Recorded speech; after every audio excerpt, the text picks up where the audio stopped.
Felicia here at Vino and Veggies. Welcome to another episode of Vegan Wine Review. I am an independent wine consultant for Scout and Cellar, and I'm also studying to become a certified specialist of wine. So today I have a very special guest. This is my husband, Steve Stove, or as I like to call him, my trophy husband.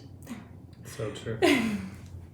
I really just married you, so you would be my arm candy. Nothing to do with brains, total arm candy, this guy. Guilty. Yeah. All right, so thanks for being on my show. Of course, Yeah. excited to be here. Yeah. Okay, so I already know the answer to this question, but what do you normally like to drink? My favorite reds? Or What's reds? your favorite wine? Like, what? Yeah. Favorite wine is a Zinfandel. I already knew that. But so you like the like fruity, bold type wines. Exactly. Yeah, smooth tannins, fruity, bold. Today we're actually drinking the 2018 Gallivant Cabernet Sauvignon from Mendocino County, California. So it's an earthy bold, which you like cabs. Yeah, also. cabs are good. Yeah. So this is a California cab, which tends to be a little more fruity than, say, like a Left Bank Bordeaux blend or Bordeaux from France. So that would be more of a earthy, like a lot more earth flavors than what we'll be drinking today. So you might like this. All right, let's get to it. So cheers. Cheers. Our kid's asleep and we're drinking at noon. Yay. Yay. Start with color. Oh, I already smelled it. Look at the color. What would you say the color is?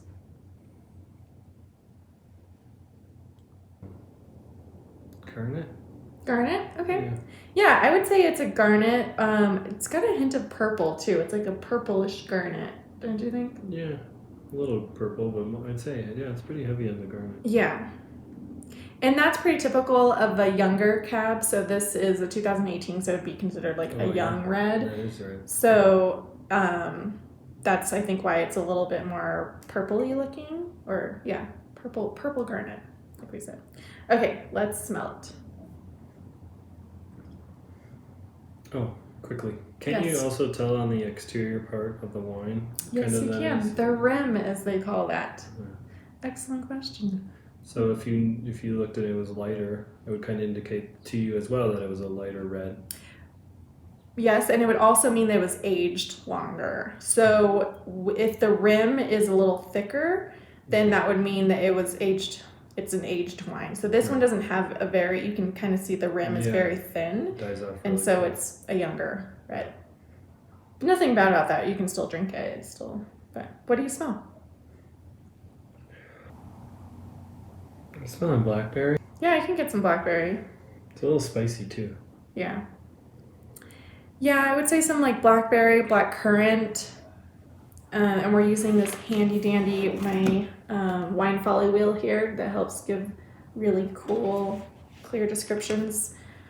Yeah, I would say blackberry, black a little currant. sweet too. It's like spicy and sweet at the same time. I'd say like blackberry, spice, maybe a little raisin, little dried fruit. Mm-hmm. Yeah, that's that currant.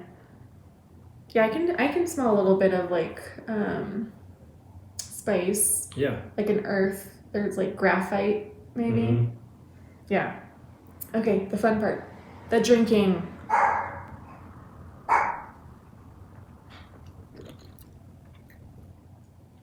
Ooh.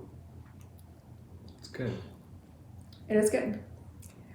It's not as earthy as I expected. No. Well, I mean, it is a California cab, so. It doesn't have a traditional heavy aftertaste like some of the cabs I've tried either. Yeah.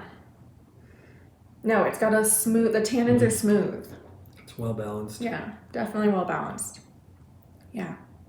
You don't get overrun by the acidity or the alcohol in it. Mm-mm. So what flavors do you taste?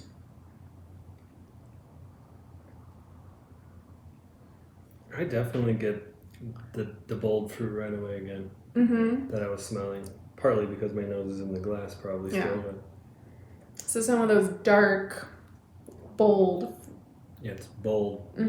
fruits. It's bold but velvety, at the same time. Ooh, velvety, good description. Yeah. It is velvety. I like it. And then if you've had another of our wines, the Comte de la Terre Cab Sauv, which is one of my favorites. It's also on sale right now. It's really good. I would compare that to this. This is kind of like that smooth tannins. They describe it as earthy bold, but I feel like it might be a little more fruit forward than earthy, but it's still... It has some minerality to it. Maybe some chalkiness on the palate. Like I could feel it dry out my tongue a little bit. Which is the tannins. Yeah, which I get. Yeah. Yeah, it's good. I like it. So, how would you rate this wine? My rating is I do thumbs up if you like it. Thumbs to the side is like, it was okay. It's drinkable. Not my favorite. Thumbs down is like, terrible. This wine, something is faulty with the wine. Yeah. How would you rate this wine? I'd say thumbs up. It's thumbs up. It's good. I like it. So what would you pair this with? And don't say steak. It is hard being in love with a meat eater. You know, the struggle is real. I know my vegan friends can relate. Just kidding. But well, I do. You're very supportive. I am very supportive. He eats basically everything I make. And you love it, right? It's very good. I honestly could see myself pairing this. It's so smooth and it's fruit forward, but not as bold as I was expecting. I think it could be paired well with tons of different cheeses, fruit and cheese pairings. Okay. Cheeses. Yeah. Like a vegan cheese.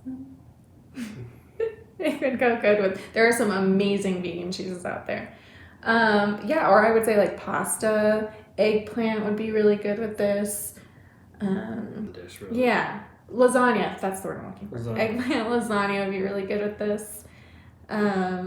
A vegan cheese ricotta. Yeah, I like the way you're thinking now. Very good. Good. Okay, so this wine, you can get it on my website. It is $29. You can get it at vinoandveggies.co. And it is unfined and unfiltered, which makes it vegan. And so... I don't want sediment, though. No. So... Not really at all. Typically, or occasionally, I shouldn't say typically, occasionally with unfined and unfiltered wines, you might see some sediment, like you were saying, which is just some of the natural tartrates or whatever, like from the grape seeds or natural parts of the wine that could settle to the bottom. Right. But it's not, doesn't change the flavor of the wine in any way. It's just part of it. It's just natural. Exactly. So, again, so that makes it vegan. And so a lot of people don't know this, but many mass-produced wines are not vegan because they go through a fining process, and the fining process, they use animal byproducts, so they'll put like fish bladder and cow hooves, pig hooves, which works as like a magnet to attract those particles, and then to clear it out. To clarify it, which doesn't, it's purely for aesthetic reasons. It does not change the flavor of the wine in any way. It's just like some people like their wine clearer, I guess. But if you'll look at this one, I don't know if you can see in the camera, but it's like, it's still pretty clear. It's really hard to see from the naked eye, unless you're like some crazy level 4 sommelier who's like, this is an unfined wine. But I love that natural and organic wines, there's like a huge movement right now going towards that, and so there are more wineries that are practicing these like vegan wine practices, so that's pretty awesome. But all right, well, that's all for our wine review today. Be sure to follow Vino and Veggies on Instagram for vegan food and wine pairings, also on my website vinoandveggies.co, and order some of this deliciousness. All right, that's all for now. See you next time. Bye.